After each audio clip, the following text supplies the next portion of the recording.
407 years ago, our fathers brought forth on this continent a new nation conceived in liberty and dedicated to the proposition that all men are created equal. Now we are engaged in a great civil war, testing whether the nation or any nation so convinced and so dedicated can long endure. We are met on a great battlefield that war.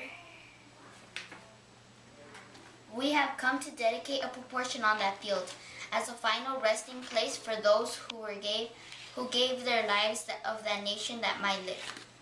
This is altogether fitting and proper that we should do this. But in a larger sense, we cannot dedicate, we cannot concert, we cannot hollow this ground. We, the brave men living and dead who struggled here, have consecrated it far above our poor power to add or detract.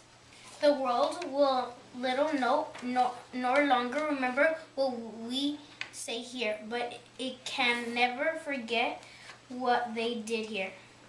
It is for us, the living, rather to be dedicated here to the unfinished work, which they who fought here have thus far so nobly advanced. It is rather for us to be here dedicated to the great risk remaining before us, that from these honored dead we take increased devotion to that cause for which they gave the last full measure of devotion.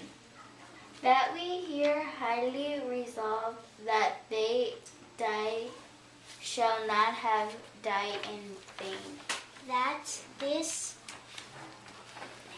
nation under God shall have a new birth of freedom, and that government of the people by the people for the people shall not perish from the earth.